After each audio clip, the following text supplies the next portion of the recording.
નમસ્કાર વિદ્યાર્થી મિત્રો, તપોવન ગ્રુપ ઓફ સ્કૂલમાં આપનું સ્વાગત છે। વિદ્યાર્થી મિત્રો, આપણે ચેપ્ટર નંબર 7 સજીવોમાં વિવિધતા। હવે આ ચેપ્ટરની અંદર આપણે આગળના લેક્ચરમાં પ્રાણીઓના સમૂહો વિશે જોયેલું હતું। મતલબ પ્રાણી સૃષ્ટિ જે છે બરાબર, એ પ્રાણી સૃષ્ટિની અંદર પણ પ્રાણીઓ જે છે એમાં સમાન લક્ષણો ધરાવતા જેટલા પણ પ્રાણીઓ હોય બરાબર, એ પ્રાણીઓના સમૂહો બનાવેલા છે અને એ એક સમુદાયો વિશે આપણે આગળના લેક્ચરમાં જોયેલું હતું। હવે આગળ એ જ પ્રાણી સૃષ્ટિ જે છે એમાં વિવિધ જે સમુદાય છે એ સમુદાય વિશે ફરીથી જોઈએ તો એમાં જે આવે છે નેક્સ્ટ સમુદાય આવે છે મૃદુકાય સમુદાય બરાબર, એટલે કે મૃદુકાય સમુદાયના પ્રાણીઓ। હવે આ સમુદાયના પ્રાણીઓ જે છે, જો નામ શું આપેલું છે મૃદુકાય, મૃદુ એટલે શું થાય કોમળ, કાય એટલે શું થાય કાયા, કાયા એટલે શરીર। તો જે પ્રાણીઓનું શરીર કોમળ હોય બરાબર, એને શું કહેવામાં આવે છે મૃદુકાય સમુદાયના પ્રાણીઓ।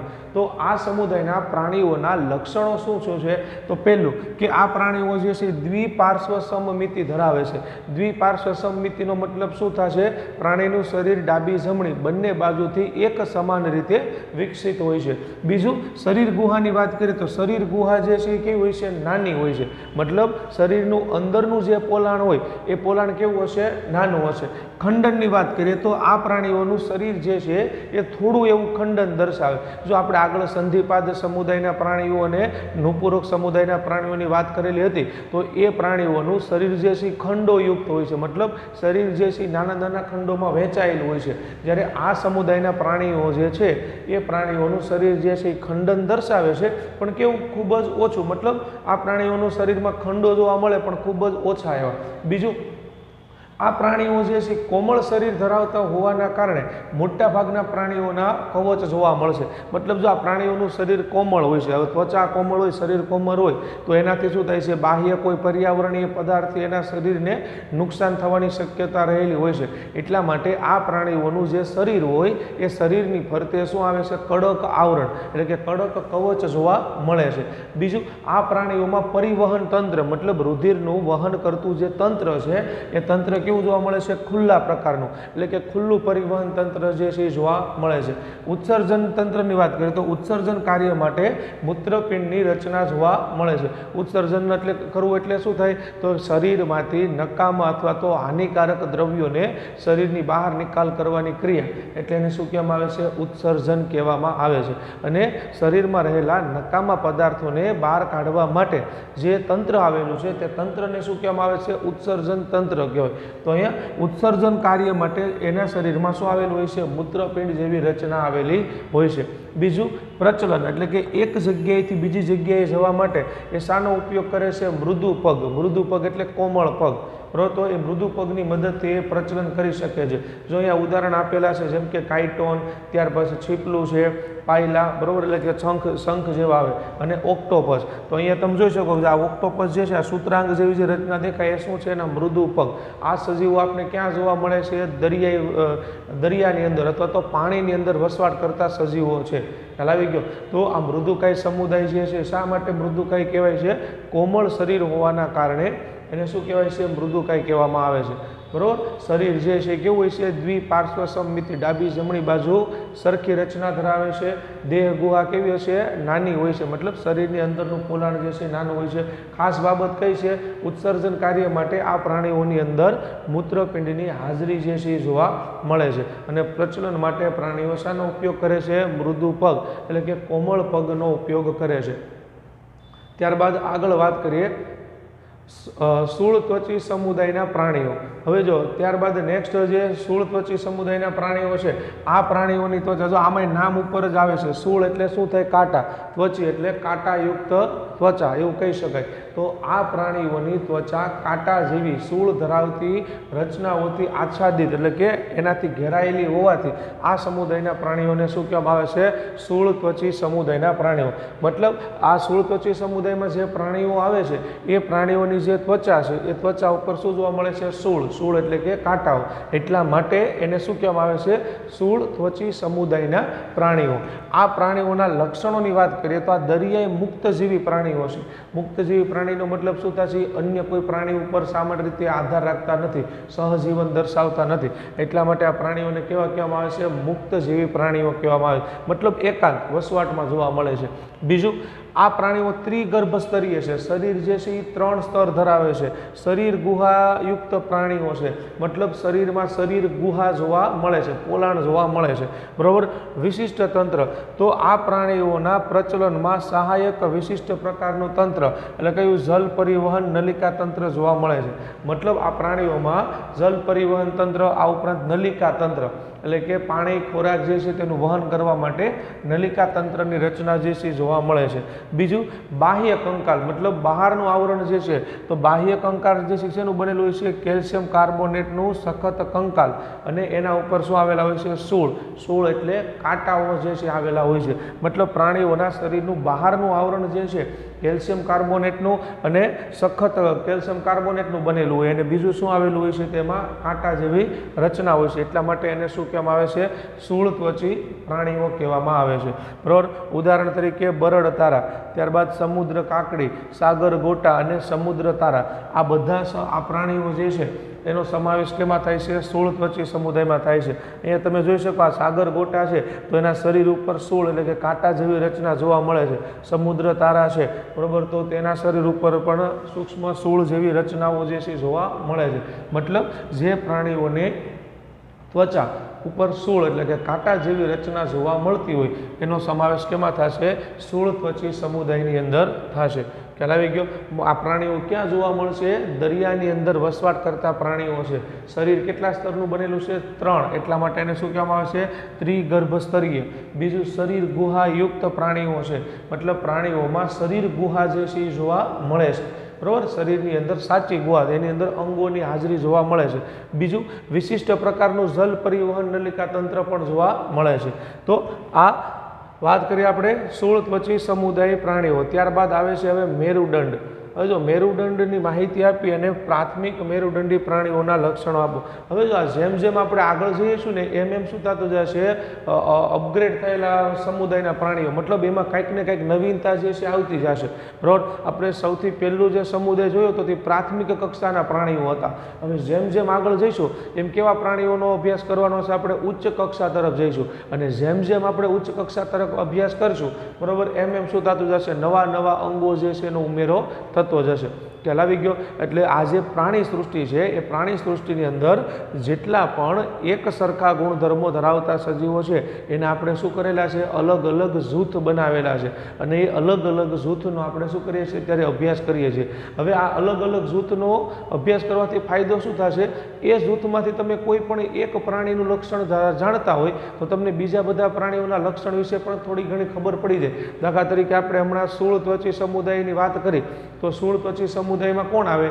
જે પ્રાણીઓના શરીરની ત્વચા ઉપર કાંટાઓ હોય છે, બરાબર, શરીર ગુહા જોવા મળતું હોય, પરિવહન તંત્ર જોવા મળતું હોય, તો એ બધા પ્રાણીઓ શામાં આવશે? સ્થૂળ ત્વચી સમુદાયમાં આવે. તો ફાયદો શું થાય? જો વર્ગીકરણ કરવાનો ફાયદો જ આ છે કે સજીવોનું વર્ગીકરણ કરી લો તો એ જે આખું જૂથ હોય એ જૂથમાંથી આપણે એ જૂથના અમુક લક્ષણોનો અભ્યાસ કર્યો એટલે એમાંથી બધા પ્રાણીઓનો અભ્યાસ થઈ જાય. હવે વિચારો, જો જૂથ ન કરેલું હોય, વર્ગીકરણ ના કરેલું હોય તો તકલીફ શું પડશે? આપણે એક એક પ્રાણીઓનો અભ્યાસ કરવો પડે. એના બદલે અહીંયા ફાયદો શું થાય? આખા જૂથનો અભ્યાસ એક સાથે થઈ જાય. એટલા માટે સજીવોનું વર્ગીકરણ જે છે એ કરવામાં આવે છે. ખ્યાલ આવી ગયો? તો આપણે હજુ શેનું વર્ગીકરણ જોઈએ છીએ? અત્યારે પ્રાણી સૃષ્ટિનું વર્ગીકરણ જોઈએ છે. આપણે આગળ વાત કરી હતી, બરાબર, કે સજીવોનું વર્ગીકરણ કુલ કેટલા? 5 સૃષ્ટિમાં કરેલું છે. પછી સૃષ્ટિ જે છે એ સૌથી મોટામાં મોટું વર્ગીકરણ, એની અંદર ફરી પાછા શું કરવામાં આવે છે? નાના નાના વર્ગીકરણ કરવામાં આવે છે. એટલે સૌથી મોટું વર્ગીકરણ સૃષ્ટિ, એની અંદર નાના નાના.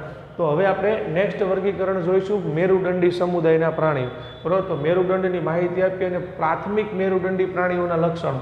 હવે જો મેરુદંડ એટલે શું થાય? તો કે મેરુદંડી પ્રાણીઓની જીવનની કેટલીક અવસ્થામાં નિશ્ચિતપણે હાજર એવા એક લાંબા દંડની રચના જોવા મળે છે. એટલે જે પ્રાણીઓ મેરુદંડી હોય, બરાબર, એના જીવનકાળ દરમિયાન એની શરીરમાં પીઠવાળા ભાગમાં શું થાય છે? એક લાંબો દંડ એટલે કે હાડકા જેવી રચના જોવા મળે છે. એ લાંબી હાડકા જેવી જે રચના જોવા મળે છે તેને શું કહેવામાં આવે છે? મેરુદંડ કહેવામાં આવે છે, બરાબર. બીજું કે મેરુદંડ છે ક્યાં જોવા મળે? તો પ્રાણીઓના શરીરના પૃષ્ઠ ભાગે, પૃષ્ઠભાગ એટલે કયા પીઠવાળા ભાગમાં જોવા મળે છે।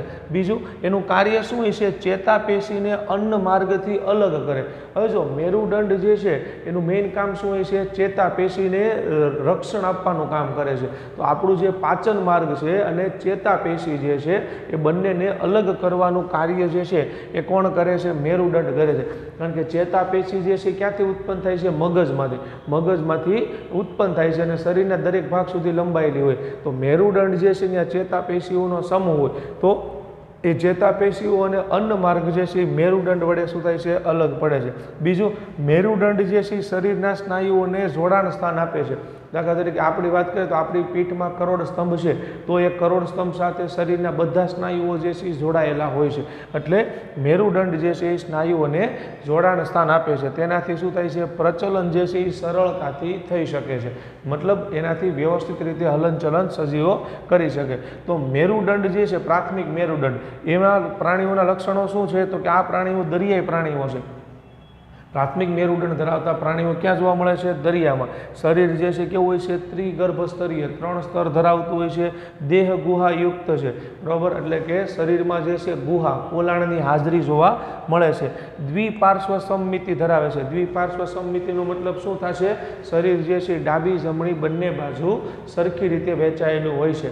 બીજું મેરુદંડની વાત કરીએ તો તેમના જીવનની બધી જ અવસ્થાઓ સુધી મેરુદંડ હાજર રહેતો નથી, બરાબર, એટલે કે અમુક સમય સુધી મેરુદંડ હોય છે, ત્યારબાદ ધીમે ધીમે જે છે એ મેરુદંડ શું થતો જાય છે, નાશ થતો જાય છે। ઉદાહરણ તરીકે બાલાનોગ્લોસસ, એમ્ફિઓક્સિસ અને હર્ડમેની। તો અહીંયા જે આ ચિત્ર જે છે એ શાનું છે, બાલાનોગ્લોસસનું છે, બરાબર। આ સજીવ જે છે ક્યાં જોવા મળે છે, દરિયાની અંદર, બરાબર। તો આ પ્રાણીઓ જે છે એમાં પ્રાથમિક પ્રકારનો મેરુદંડ જે છે એ જોવા મળે છે।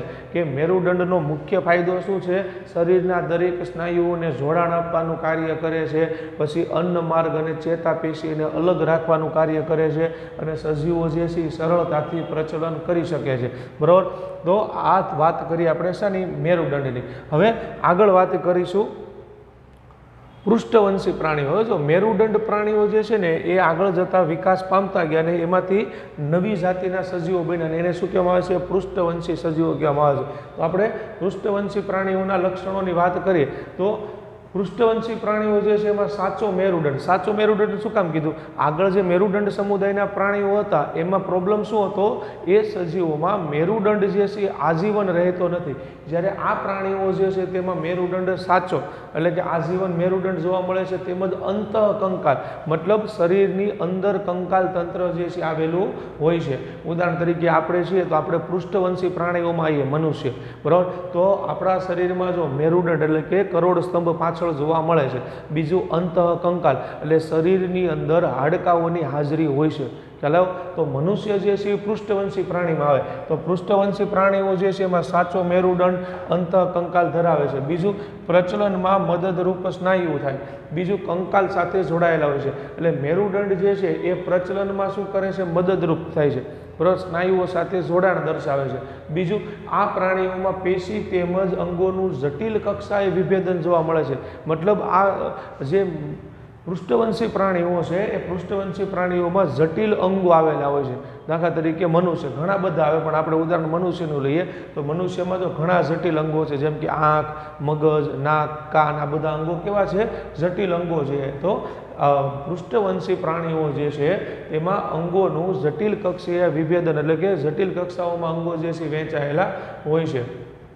બીજું લક્ષણોની વાત કરીએ તો મેરુદંડી સમુદાયના પ્રાણીઓ જે છે મેરુદંડ ધરાવે છે, મતલબ પીઠમાં એક દંડ જેવી રચના જોવા મળે છે અને શું કહેવાય, મેરુદંડ। બીજું પૃષ્ઠ ચેતારજ્જુની હાજરી જોવા મળે છે। પૃષ્ઠ ચેતારજ્જુ કોને કહેવાય, પીઠમાંથી જે ચેતાઓનો દોરડા જેવો ભાગ નીકળે છે તેને શું કહેવામાં આવે છે, પૃષ્ઠ ચેતારજ્જુ, જે મગજમાંથી નીકળે છે અને ક્યાં સુધી લંબાયેલો હોય છે, પીઠ સુધી, બરાબર। ચેતાઓનું મેઇન કામ શું હોય છે, મગજના જે સંદેશાઓ હોય છે એ સંદેશાઓને શરીરના દરેક અંગ અંગ સુધી પહોંચાડવાનું કામ કરે છે, બરાબર। તો આ ચેતારજ્જુ જે છે પૃષ્ઠ ભાગે આવેલી હોય છે। બીજું ત્રિગર્ભસ્તરીય એટલે શરીર જે છે એ 3 આવરણોનું બનેલું હોય છે। દ્વિપાર્શ્વ સમમિતિ જોવા મળે છે, મતલબ ડાબી અને જમણી બંને બાજુઓ જે છે એક સમાન રીતે વહેંચાયેલી હોય છે।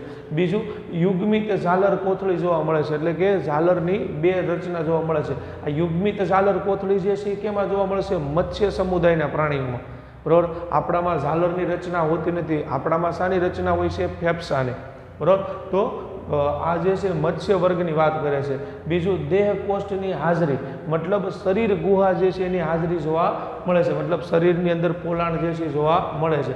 બીજું આ પૃષ્ઠવંશી પ્રાણીઓ જે છે ને એમાં ફરી પાછા એના કેટલા પ્રકાર પડે છે? 5, બરાબર। ક્યાં ક્યાં? મત્સ્ય સમુદાય, ઉભયજીવી, સરીસૃપ, વિહંગ અને સસ્તન, બરાબર। તો પૃષ્ઠવંશી સમુદાયના પ્રાણીઓ જે છે એ પ્રાણીઓનું ફરી પાછું કેટલા ભાગમાં વહેંચાયેલા છે? 5 ભાગમાં એનું શું કરેલું છે? વેચાણ કરેલું છે, બરાબર। કયા કયા ભાગમાં? એક આવે છે મત્સ્ય સમુદાય, આ પૃષ્ઠવંશી છે, ઉભયજીવી, સરીસૃપ, વિહંગ અને સસ્તન વર્ગના પ્રાણીઓ। તો આ 5 ભાગમાં શું કામ વહેંચેલા છે? કારણ કે પૃષ્ઠવંશી પ્રાણીઓ જે છે એમાંય ફરી પાછા લક્ષણોના આધારે શું થાય છે? અલગ અલગ પ્રકારો પડે છે, સમજ પડે છે। એટલા માટે પૃષ્ઠવંશી પ્રાણીઓ જે છે એના કુલ કેટલા પ્રકાર પડે છે? 5 પ્રકાર પડે છે। તો હવે આપણે પૃષ્ઠવંશી પ્રાણીઓના જે 5 પ્રકાર છે એ પ્રકાર વિશે અભ્યાસ કરીશું। પણ હવે ખાસ યાદ રાખવું કે જે સમુદાય પૃષ્ઠવંશમાં આવે છે એ સમુદાયની પીઠ ઉપર શું જોવા મળશે? લાંબા દંડ જેવી રચના જોવા મળશે, જે હાડકાની બનેલી હોય, બરાબર। તો એવા દરેક સમુદાયને શું કહેવામાં આવે છે? પૃષ્ઠવંશી પ્રાણીઓ કહેવામાં આવે છે, બરાબર। તો પૃષ્ઠવંશી પ્રાણીમાં આપણે સૌથી પહેલાં વાત કરીશું મત્સ્ય પ્રાણીઓ। મત્સ્ય એટલે કોની વાત થાય છે? માછલીઓની, બરાબર। તો મત્સ્ય વર્ગમાં શું આવશે? આ પ્રાણીઓ ક્યાં જોવા મળે છે? દરિયા અથવા તો મીઠા પાણીમાં, એટલે કાં તો ખારા પાણીમાં અને મીઠા પાણીમાં બંને જગ્યાએ વસવાટ કરે છે। બીજું બાહ્ય કંકાલ, એની ત્વચા જે છે ભીંગડા અથવા તો પ્લેટોથી ઢંકાયેલી હોય છે, મતલબ માછલી જે છે એની ચામડી શેનીથી હોય છે? ભીંગડાયુક્ત હોય છે।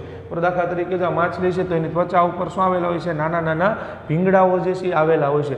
એટલે મત્સ્ય વર્ગના જે સમુદાયના પ્રાણીઓ છે એની ચામડીમાં આવા નાના નાના ભીંગડાઓ હોય છે। એ ભીંગડાઓનું કાર્ય શું હોય છે? માછલી જે છે એને પાણીથી રક્ષણ આપવાનું કાર્ય કરે છે, કારણ કે ભીંગડા શેના બનેલા હોય છે? મીણયુક્ત હોય છે, બરાબર। એટલા માટે એને પાણી સામે રક્ષણ આપે છે। તો ત્વચા ભીંગડા અથવા તો પ્લેટોની બનેલી હોય છે। બીજું કે ઝાલરો દ્વારા પાણીમાં દ્રાવ્ય ઓક્સિજનનો ઉપયોગ કરે છે। જો આપણે શ્વસન કરવા માટે શાનો ઉપયોગ કરીએ છીએ? ફેફસાનો, આપણું શ્વસન અંગ ફેફસા છે।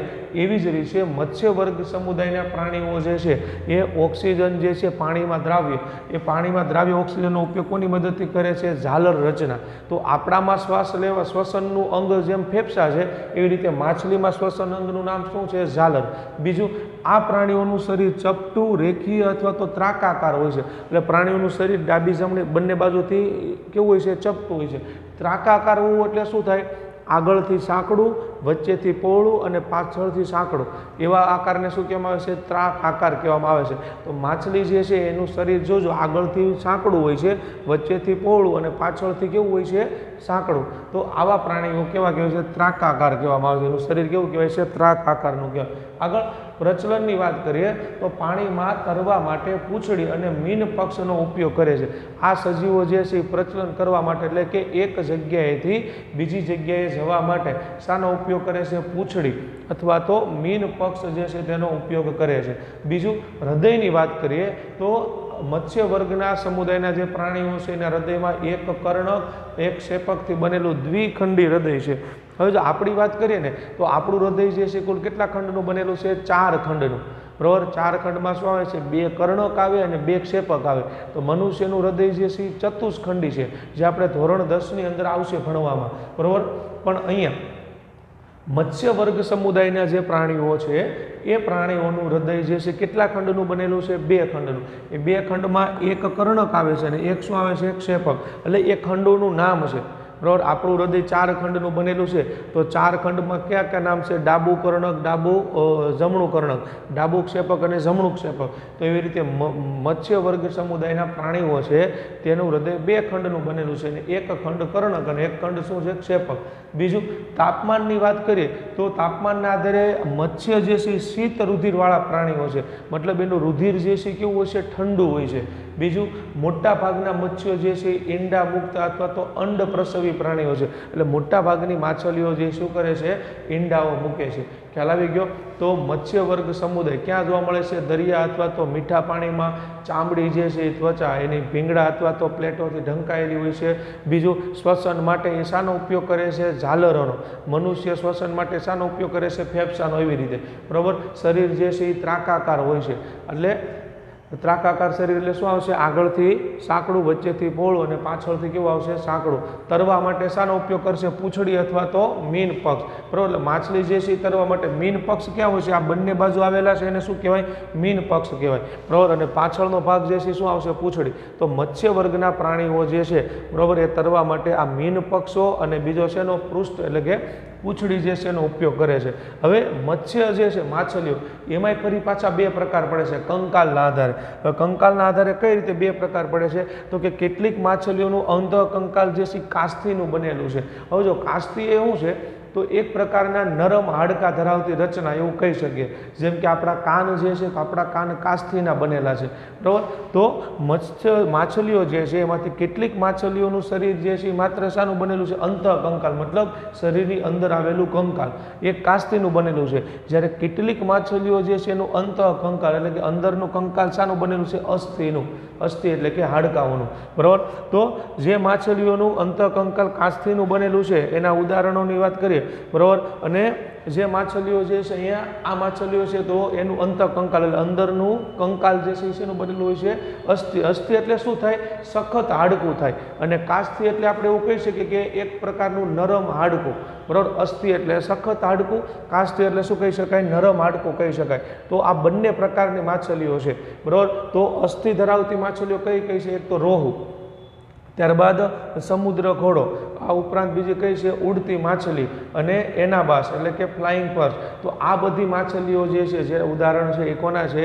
કાસ્થી. એનું અંત કંકાલ જે છે સોરી શાનું બનેલું હશે? અસ્થિનું બનેલું હશે. અને કાસ્થીનું જે માછલીઓનું અંત કંકાલ બનેલું છે એમાં કઈ છે? મંડેરિયન ફિશ, ત્યાર પછી એન્ગ્લર ફિશ. બરાબર. આ ઉપરાંત લાઇન ફિશ.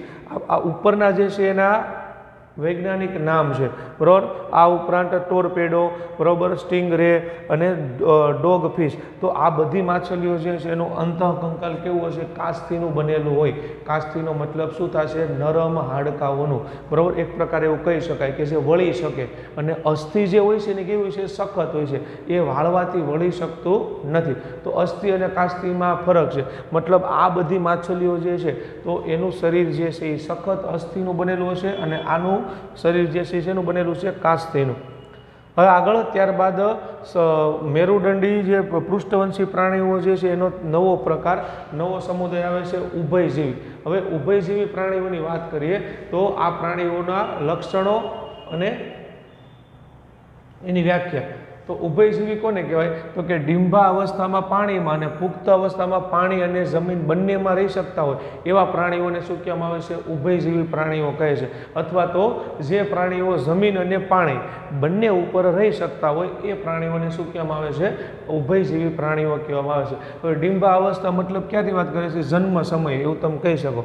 બરાબર. તો જન્મ સમયે એ પાણીમાં રહી શકતા હોય, પછી પરિપક્વ થતા જાય બરાબર ત્યારે પાણી અને જમીન બંને જગ્યાએ રહી શકતા હોય. તો આવા દરેક પ્રાણીઓને ઉભયજીવી પ્રાણીઓ કહે છે. ઉભયજીવી પ્રાણીઓના લક્ષણોની વાત કરીએ તો આ પ્રાણીઓની ત્વચા એટલે કે એની ચામડી જે છે એ શ્લેષ્મદ ગ્રંથિ ધરાવતી ચીકણી હોય છે. મતલબ એની ચામડી ચીકણી હોય છે. બાહ્ય કંકાલની વાત કરીએ તો બાહ્ય કંકાલ ભીંગડા તેમજ અન્ય કોઈ કંકાલ હોતું નથી. એટલે કે આ પ્રાણીઓના શરીર ઉપર ભીંગડા તેમજ બીજી કોઈ રચના માછલીઓની જેમ જોવા મળતું નથી. બરાબર. એટલે કે આ પ્રાણીઓની ખાલી ચામડી જે છે એ કેવી હોય છે? ચીકણી અને ચમકદાર હોય છે. હૃદયની વાત કરીએ તો આ પ્રાણીઓનું હૃદય 3 ખંડનું હોય છે. 3 ખંડમાં 2 કર્ણક હોય અને એક શું હોય છે? ક્ષેપક હોય છે. આગળ શ્વસનની વાત કરીએ તો આ પ્રાણીઓ ડિંભા અવસ્થામાં ઝાલરો દ્વારા એટલે કે જ્યારે ડીંભ હોય, જ્યારે ઈંડામાંથી બહાર નીકળે જન્મ સમયે એ ડીંભ હોય ત્યારે ઝાલરની મદદથી શ્વસન કરે છે. અને જ્યારે પુખ્ત થાય એટલે કે મોટા થાય બરાબર ત્યારે એ ચામડી અને ફેફસા એમ બંને વડે શ્વસન કરી શકે છે. બરાબર. એટલે આ પ્રાણીઓ 2 રીતે શ્વસન કરી શકે છે. ડિંભા અવસ્થામાં ઝાલર અને પુખ્ત અવસ્થામાં ત્વચા અથવા તો ફેફસાની મદદથી શ્વસન કરે છે। બીજું કે આ પ્રાણીઓ ઉત્સર્જન કાર્ય માટે મૂત્રપિંડ ધરાવે છે। ઉત્સર્જન કાર્ય એટલે શરીરમાં રહેલો કચરો એને બહાર કાઢવા માટે એનામાં એક અંગ આવેલું છે, એ અંગ કયું છે? મૂત્રપિંડ। તો ઉત્સર્જન કાર્ય માટે આ પ્રાણીઓ જે છે મૂત્રપિંડની રચના ધરાવે છે। વિકાસની વાત કરીએ તો આ પ્રાણીઓ જે છે, આ પ્રાણીઓ ઈંડામાં વિકાસ થતો હોવાથી આ પ્રાણીઓ કેવા કહેવામાં આવે છે? બાહ્ય ગર્ભ વિકસિત કહેવાય। મતલબ આ પ્રાણીઓ જે છે ઈંડા મૂકે છે, એટલે ગર્ભનો વિકાસ ક્યાં થાય છે? શરીરની બહાર થાય છે, અને શરીરની બહાર ગર્ભનો વિકાસ થાય છે એટલા માટે એને શું કહેવામાં આવે છે? બાહ્ય ગર્ભ વિકસિત, બરાબર। અને વિકાસ ઈંડામાં થાય છે। જો શરીરની અંદર ગર્ભ મોટું થતું હોય, બરાબર, તો એને શું કહેવાય છે? અંતઃગર્ભ વિકસિત। પણ આ સજીવો જે છે એનો વિકાસ ક્યાં થાય છે? ઈંડાની અંદર, અને ઈંડા શરીરની બહાર હોય એટલા માટે આને શું કહેવામાં આવે છે? બાહ્ય ગર્ભ વિકસિત કહેવામાં આવે છે। ઉભયજીવી પ્રાણીઓના ઉદાહરણમાં શું આવશે? સાલામાન્ડર, ત્યારબાદ ટોડ અને ડેડકો। તો જો અહીંયા આ જે ઉદાહરણ આપેલા છે, બરાબર, આ કયા છે? બધા ઉભયજીવી વર્ગના પ્રાણીઓ જે છે એ છે, બરાબર। મતલબ આ પ્રાણીઓ જમીન ઉપર અને પાણી એમ બંને જગ્યાએ રહી શકતા હોય એટલા માટે આ પ્રાણીઓને શું કહેવામાં આવે છે? ઉભયજીવી વર્ગના પ્રાણીઓ। તો આજે આપણે અહીંયા સુધી રાખીશું। ત્યારબાદ આગળના લેક્ચરમાં પણ હજુ આપણે શેના વિશે જોવાનું છે? તો આ જે પૃષ્ઠવંશી પ્રાણીઓ જે છે એના વિહગ અને સસ્તન વર્ગના પ્રાણીઓનો સમુદાય જે છે એ આગળના લેક્ચરમાં જોઈશું। અને આ ઉપરાંત આપણે સજીવોનું નામકરણ જે છે કઈ રીતે કરી શકાય તેના વિશે આપણે નેક્સ્ટ લેક્ચરની અંદર જોઈશું। Thank you.